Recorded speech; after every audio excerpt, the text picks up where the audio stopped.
A production company that takes formats to China called Zespa. Mm-hmm.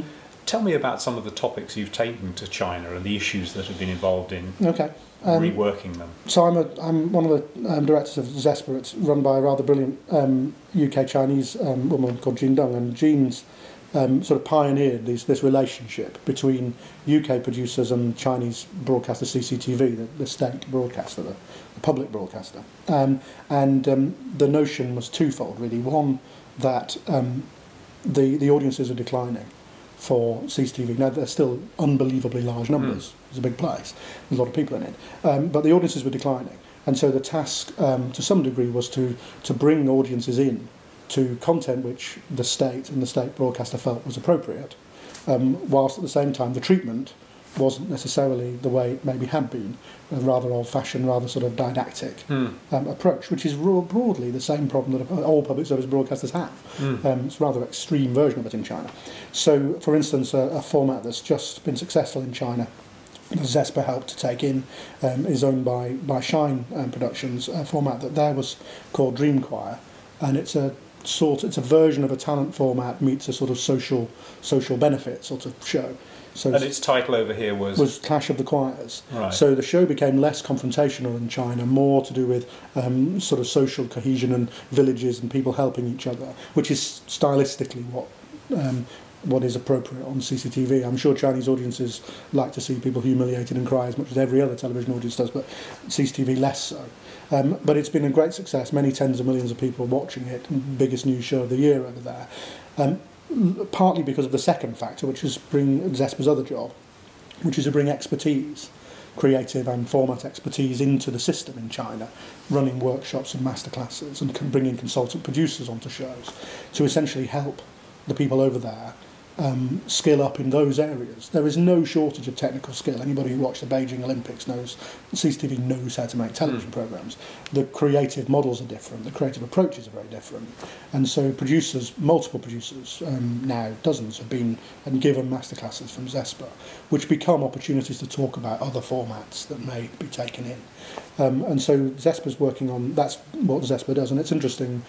In many ways, it's interesting because it's fascinating to work in China. It's also interesting because the cultural differences are often not the ones you expect, and the skills differences are often not the ones you expect. So, what are the cultural differences you see in terms of how programs go across? There's something very interesting about the kind of extreme nature of many formats in Western TV in general. Formats that are pulled out to deliver crisis. They're pulled out to deliver emotion, dramatic moments, and sort of constructed dramatic moments.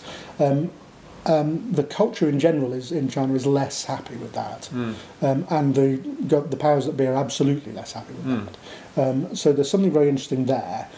There's something fascinating about how the pacing of storytelling works. It's very much it's much slower, much sort of you need to repeat and recap less in the way the structure works, etc., which is fascinating, and yet probably television is still at least as powerful as it was here before the digital revolution happened here, just because of its scale. It's quite easy to forget that multiple tens, if not hundreds of millions of Chinese are buying TVs for the first time. And so the power of the medium, and certainly multi-channel. It's a growing market. It's a growing market. Yeah. But it's a growing market growing in the context of digital and particularly mobile, which is extremely large scale, where bandwidth in the cities dwarfs anything we've got in any UK city already. And so behaviours are already very different. So you find yourself quite often, as I do as a digital media person, thinking that some of the things you're saying about television are slightly old-fashioned, and yet learning all sorts of things about what's going on in high-speed mobile media, because it's in a different place to where it is here. So what's the next show you're taking over there? There's a couple of shows under discussion at the moment. Again, there's a UK format which I won't name on camera, but there's a UK format which is to do with very rich people going undercover in their former communities and helping community activities, which is under discussion at the moment. And they do actually like cooking shows, so there's a couple of cooking shows as well. including a very, very big global cooking show. So there's a couple of things going on there. They're looking at 3D as well, which is not a format, but we've just had some guys out there who are leading 3D factual program makers, talking about the creative approach to how you make 3D. They've already launched a channel, so haven't got any stuff to put on it. So it's fascinating that there's no shortage of that. There are 25,000 people who work for CCTV. Right. It's $1 billion organisation. It's quite capable of that side of things. It's having to change its approach to the creative. They're also bringing people out to work on a sort of labs format with them, so they're developing their own IP internally, which is fascinating. And that leads to the final interesting business cultural thing. There's a widespread view that you don't want to deal with intellectual property in China because of piracy, and I wouldn't say that was not a problem. But certainly CCTV being an arm of the state, and the state having just recently signed up to WIPO treaties on intellectual property, they're taking it incredibly seriously.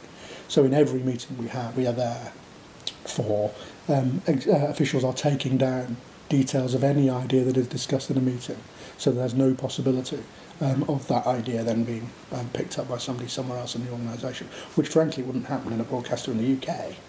Certainly not. Not at all. I mean, if it did, there'd be probably fewer disputes than there are.